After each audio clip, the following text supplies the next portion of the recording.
Kita ngumpul sama kerbau dulu ya fams. Maksudnya kita lagi bahas kampung kerbau di Kabupaten Ngawi, Jawa Timur. Tepatnya di Desa Banyu Biru, Kecamatan Widodaren. Kabarnya kumpulan kerbau di sini sudah ada sejak puluhan tahun lalu. Awalnya sih memang nggak banyak, cuma beberapa kerbau saja yang dimanfaatkan untuk membajak sawah. Kemudian kerbau dikembangbiakan dari tahun ke tahun hingga sekarang. Jumlahnya kini mencapai 500 ekor lebih. Ini dia salah satu keunikan kampung kerbau fams. Ratusan kerbau dibiarkan pergi menuju hutan untuk mencari makan, mulai dari pagi hari dan kembali ke kandangnya pada sore hari.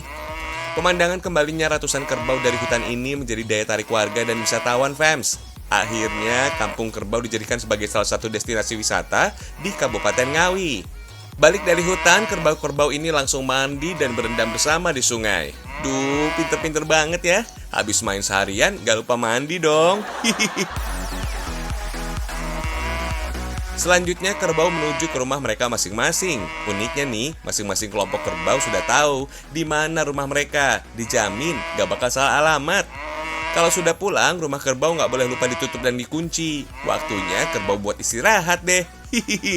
Dulu kerbau di sini dipelihara dan dibiarkan di dekat rumah pemiliknya. Demi alasan kesehatan warga, dibuatlah rumah bagi ratusan kerbau ini. Sekarang ada 3 titik lokasi kampung kerbau di sini. Selain permukiman warga jadi lebih sehat, kampung ini juga memiliki edukasi dan menambah nilai wisata. Keren gak tuh?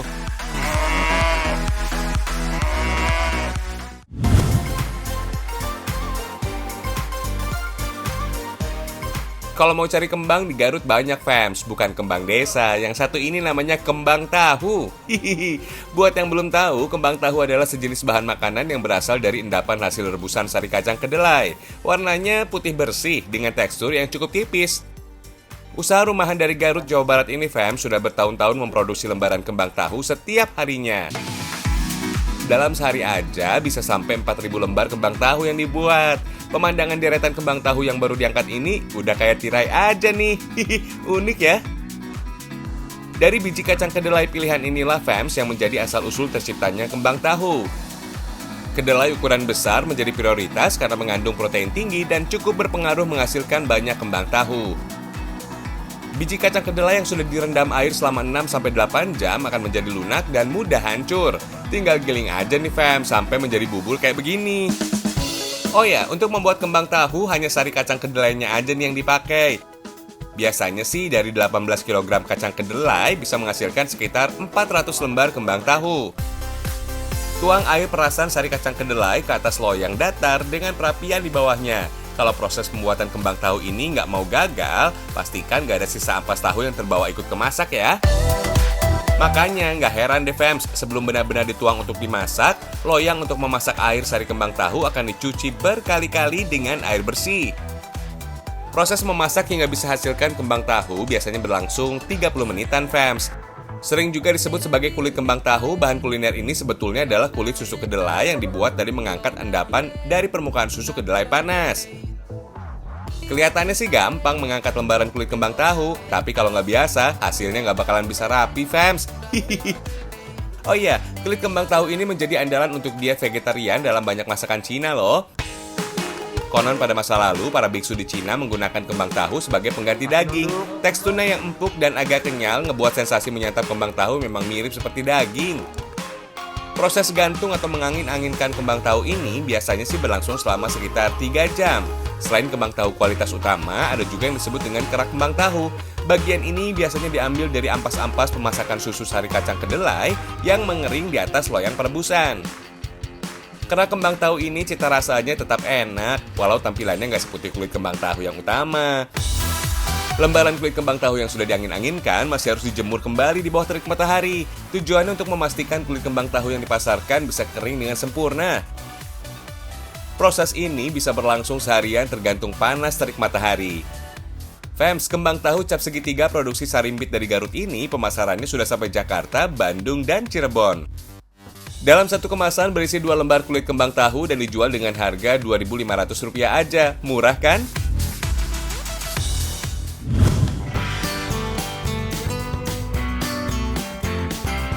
Fams, masyarakat Indonesia juga mengenal kembang tahu dengan nama kulit tahu. Dalam penggunaannya, bahan makanan ini biasa dipakai sebagai pembungkus lumpia berisi ayam atau sayuran. Eits, ternyata, kulit kembang tahu juga nikmat loh kalau diolah menjadi capcay bersama daging tulang iga. Ini dia fams, capcay iga kembang tahu. Capcay adalah nama hidangan khas Tionghoa yang cukup populer di Indonesia. Hidangan ini berupa banyak macam sayuran yang direbus berkuah atau digoreng tumis. Makin spesial lagi karena pakai tambahan daging tulang iga dan kulit kembang tahu juga. Mantap lah! Fams, di Indonesia sajian capcay memang beradaptasi dengan selera lidah lokal. Aneka sayuran atau isian banyak menyesuaikan. Dalam bahasa Hokkien, capcay berarti aneka ragam sayur. Secara harfiah, cap berarti 10, sedangkan cai artinya sayuran. Jadi fams, kalau diterjemahkan secara sederhana, harusnya sih sajian capcay terdiri dari 10 jenis sayuran di dalamnya. Tapi soal lidah sih, tergantung selera aja deh, mau berapa sayur yang dipakai. Oh iya, untuk kulit kembang tahu nggak sulit kok mengolahnya. Kulit kembang tahu yang kering akan melunak atau berubah tekstur saat nanti dimasak atau terkena air. Sebagai hidangan berbahan dasar sayuran, capcay menjadi sumber serat yang bagus bagi tubuh. Kandungan serat pada capcay sangat membantu proses pencernaan, fams. Oh iya, selain harus dicuci sampai bersih betul dengan air mengalir, memasak sayuran juga sebaiknya nggak usah terlalu lama. Tujuannya sih supaya kandungan gizinya nggak hilang dengan percuma karena terlalu lama terpapar panas. Kalau soal rasa, udah nggak perlu ditanya lagi. Capcay iga kembang tahu jadi menu sederhana yang wajib banget kamu coba buat di rumah. Kombinasi antara sayuran segar, daging iga, dan kembang tahunya nyaris nggak ada lawan. Tekstur kembang tahu yang lembut dan kenyal terasa nggak kalah nikmat dengan dagingnya. Menu ini jadi paket komplit deh. Lezatnya dapat, sehatnya juga dapat.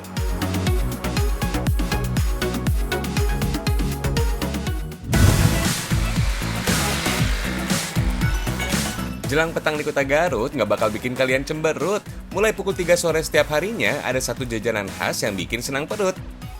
Lapak jualannya sih cuma di atas mobil jadul bak terbuka, tapi menu yang dijual nggak bakal kalian temukan di lain kota.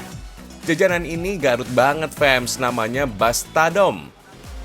Berlokasi di Jalan Pramuka, Pakuwon, Kota Garut, Jawa Barat, lapak bakso tahu Mang Iren Putra bisa kalian jumpa hingga pukul 9 malam. Untuk satu porsi bakso tahu harganya Rp7.500 aja fams. Harga yang murah serta rasa yang meriah ngebuat jajanan ini selalu diminati. Walau makan di pinggir jalan berasa kayak makan menu mewah di restoran. Dalam seporsi sajian Bastadom ada perpaduan siomay, tahu bakso, telur, dan bumbu kacang. Jelas enak bikin ketagihan. Apalagi nggak ada aroma perengus khas daging domba yang bisa merusak selera makan. Kalau ke Garut, wajiblah kamu coba. Fams, Bastadom singkatan dari bakso tahu domba. Sesuai dengan namanya, bahan utama untuk membuat sajian ini memang berasal dari jenis daging domba. Tahu, kulit pangsit, dan aneka bahan pelengkap lainnya juga nggak boleh ketinggalan. Daging domba yang bagus biasanya masih berwarna agak merah muda. Tanda daging domba berkualitas baik biasanya juga terlihat karena memiliki lapisan lemak berwarna putih dengan tekstur yang cukup padat. Dari segi tekstur, biasanya daging domba lebih lembut ketimbang daging kambing. Aroma perengus yang biasa tercium saat mengolah daging kambing biasanya cukup jarang dijumpai saat mengolah daging domba. Apalagi daging domba yang dipakai ini adalah jenis daging domba muda. Kombinasi antara kreativitas mengolah bahan makanan dengan potensi kearifan lokal akhirnya ngebuat menu bakso tahu domba ini terlahir sekitar 7 tahun yang lalu. Kualitas domba dari Garut memang sudah punya nama. Selain untuk aduan atau kontes pertunjukan, kuliner berbahan dasar daging domba juga mudah dijumpa. Untuk isian bakso tahu, biasanya si fams terbuat dari olahan daging sapi atau ikan tenggiri yang digiling halus. Tapi bakso tahu dengan isian daging domba juga nggak kalah lezat. Sebagian orang sering juga menyebut seporsi sajian bakso tahu dengan sebutan siomay. Maklum deh, kuliner ini memang gabungan dari beberapa jenis isiannya. Adonan bakso daging domba sebagian ada yang dibungkus dengan kulit pangsit. Ada juga yang dibalurkan untuk jadi isian tahu putih. Konon fams, asal mula bakso tahu di Nusantara berawal dari sebuah perlombaan saat momen cap gomeh di kota Semarang pada tahun 1880. Saat itu kumpulan elit peranakan Tionghoa asal Bandung membuat sajian dimsum yang akhirnya menjadi pemenang lomba. Sajian dimsum kemudian mulai populer ke berbagai lapisan masyarakat, yang sebagian menyebut menu ini dengan nama bakso tahu. Oh, begitu.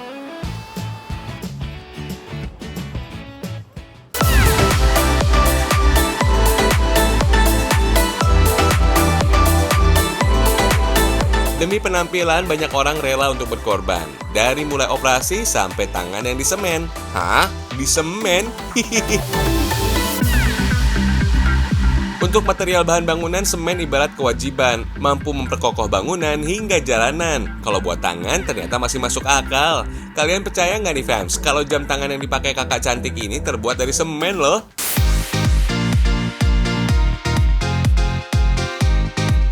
Ini nih karya dari tangan kreatif warga Paris Van Java. Aneka variasi jam tangan dengan model cantik kekinian. Talinya bernuansa etnik, sementara bagian untuk mesin jamnya terbuat dari material nggak biasa. Selain memakai semen, ada juga yang memakai kayu sebagai bahan materialnya. Wah, ini sih top markotop. Soal ide dan kreasi, warga dari Kota Kembang, Bandung emang juaranya. Siapa yang nyangka? Dari bahan-bahan sederhana ini bisa jadi karya bernilai estetik dan ekonomi tinggi. Hadir di industri jam tangan lokal, produk inovatif ini mengusung kebaruan yang anti-mainstream. Jam tangan kayu atau bambu mungkin udah biasa, tapi jam tangan dari semen jelas tampil beda. Untuk bodi mesin jam tangan, bahan semen yang sudah ditimbang dicampur bersama bahan lain dan cairan polimer khusus sebagai pengikatnya. Kalau sudah tercampur rata, tinggal tuang aja ke dalam cetakan berbahan karet silikon dengan desain jam yang dimau. Fams, jauh sebelum menemukan ide jam tangan dari semen, material kayu lah yang jadi bahan baku utama produksi jam tangan dari sini. Walau jam semen sangat diminati, jam tangan bermaterial kayu juga nggak bisa ditinggali. Kombinasi material kayu, cairan polimer, dan pewarna bisa hasilkan kreasi unik yang nggak kalah cantik. Dengan jam tangan material semen, proses pengerjaan jam tangan kayu nggak jauh beda.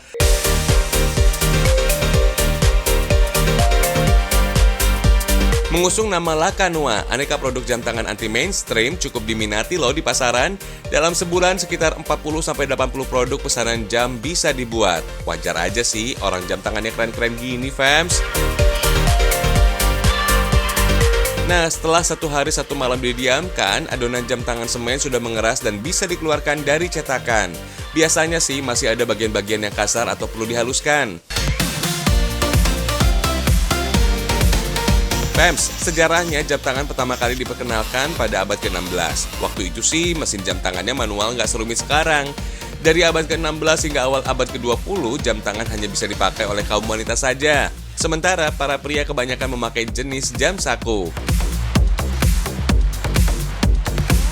Untuk jam Lakanua ini, fams, beberapa part mesinnya impor dari Jepang, punya kualitas yang bagus dan terbilang tahan banting.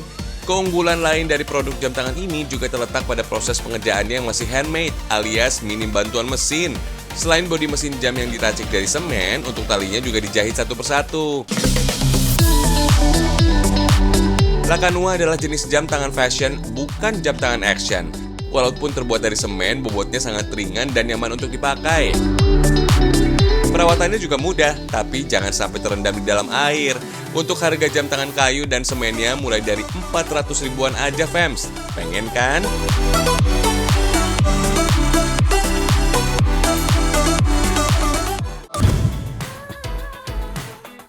Nggak salah deh kalau Yogyakarta disebut daerah istimewa. Selain penuh nilai historis, Jogja juga punya keindahan tiada habis. Mulai dari kuliner sampai objek wisatanya, semua romantis dan pasti eksotis. Berjarak sekitar 20 km dari bangunan Tugu Yogyakarta, ada satu objek wisata yang nggak boleh terlewatkan. Namanya Agrowisata Bumi Merapi. Objek wisata ini, fams, menawarkan konsep perkebunan dan peternakan. Pengunjung yang datang bisa berinteraksi langsung dengan aneka hewan jinak yang lucu-lucu.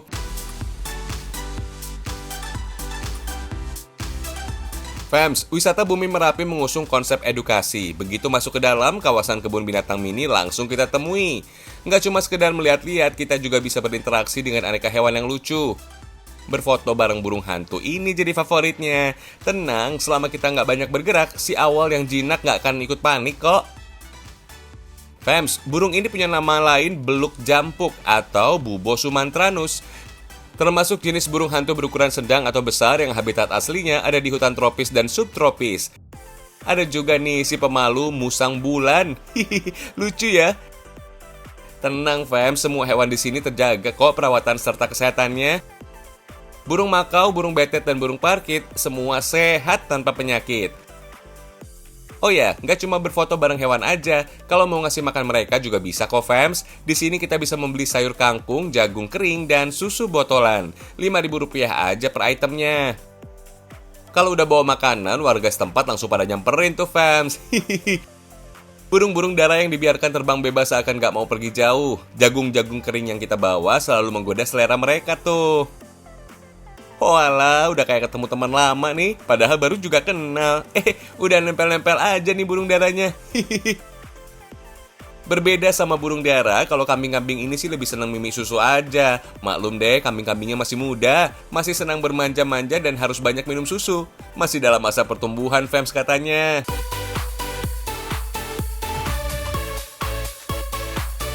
Kalau si kriwil ini sih lebih suka makan sayur kangkung. Nggak perlu ditumis atau dibikin cah kangkung dulu, digadoin gitu aja si domba udah suka kok. Oh ya fams, pertama kali dibuka di tahun 2015 lalu, agrowisata Bumi Merapi bisa jadi pilihan lain bertamasya ke daerah istimewa Yogyakarta. Lokasinya ada di Jalan Kaliurang kilometer 20, Pakem, Kabupaten Sleman, Yogyakarta. Kalau cuaca lagi bagus, gagahnya salah satu gunung berapi teraktif di Indonesia ini bisa kita nikmati. Berdiri di atas lahan seluas hampir 6 hektar, agrowisata ini terbilang komplit. Di sini mau keliling dunia juga bisa fams. Di spot kawasan Langlang Buana, replika jalanan dan bangunan khas dari banyak lokasi ikonik di dunia bisa kita jelajahi. Berasa lagi di luar negeri beneran.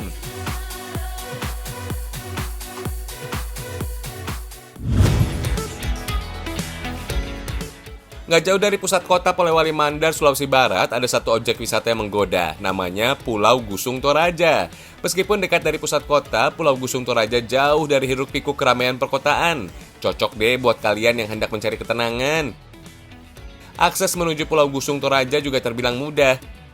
Dari alun-alun kota Polewali Mandar menuju ke dermaga, hanya butuh waktu sekitar 15-20 menitan berkendara. Lokasi paling dekat dari pusat kota ada di dermaga Tonyamang, Kecamatan Binuang, Kabupaten Polewali Mandar. Nggak usah bingung dari sini mau naik apa. Dari dermaga Tonyamang ini fams, perahu-perahu milik warga setempat udah siap kok mengantar kalian menuju Pulau Gusung Toraja atau gugusan pulau lain. Oleh wisatawan dan masyarakat setempat, perahu penyeberangan di sini sering disebut dengan nama taksi laut. Kalian bisa menyewa taksi laut untuk berkeliling seharian atau sekedar antar maupun jemput. Tenang, harganya terjangkau kok, dijamin bersahabat deh dengan kantong. Sepanjang perjalanan menuju Pulau Gusung Toraja, hamparan pemandangan berupa gugusan pulau dengan latar bukit dan gunung terlihat indah dari kejauhan. Oh iya, perjalanan menuju Pulau Gusung Toraja dengan menumpang taksi laut ini hanya memakan waktu sekitar 30-45 menit saja. Puas-puasin deh nikmatin angin dan pemandangan sepanjang perjalanan. Begitu sampai di Pulau Gusung Toraja, kalian gak bakal nyesel deh fams. Hamparan pasir putih dengan air laut jernih dan bersih langsung menyambut kita. Pulau Gusung Toraja mulai ramai dikunjungi sebagai destinasi wisata sejak tahun 2016. Meski belum sempurna, ketersediaan fasilitas dan tempat istirahat bisa kok dijumpai di sini. Kalau bingung mau ngapain, mending isi perut dulu ya fams. Kira-kira makan apa ya enaknya? Wadidaw, berhubung ada di pinggir laut, bakar-bakar ikan laut emang paling mantap. Ada ikan tuna ukuran besar yang bikin kenyang kalau disantap cuma berdua. Rata-rata sih fams, ikan laut seperti tuna sudah memiliki cita rasa dasar yang nikmat, walaupun dimasak tanpa dibumbui. Apalagi suasana Gusung Toraja mendukung banget buat happy-happy. Mantap nih, ikan tuna matang siap disantap. Ikan tuna memiliki daging yang tebal dan berlapis-lapis, teksturnya lembut dengan rasa gurih yang khas. Ikan tuna memiliki kandungan protein yang tinggi, rendah lemak, nikmat, dan sehat kalau dikonsumsi. Aduh, mantap lah fams. Makan ikan tuna bakar dapat bonus air kelapa dan buah semangka. Tapi fams, kalau mau kayak begini silahkan bawa bahannya sendiri. Kalau mau tinggal makan bisa kok, tinggal pesan ke pengurus Gusung Toraja.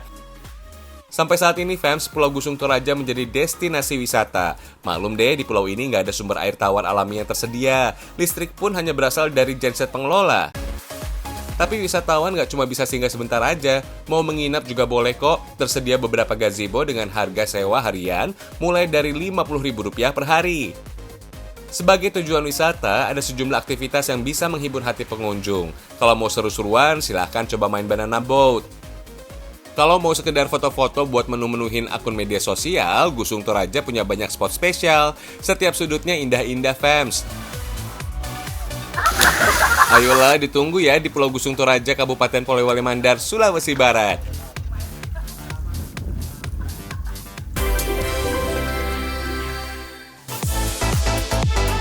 Kebangetan deh kalau nggak berbahagia jadi bangsa Indonesia.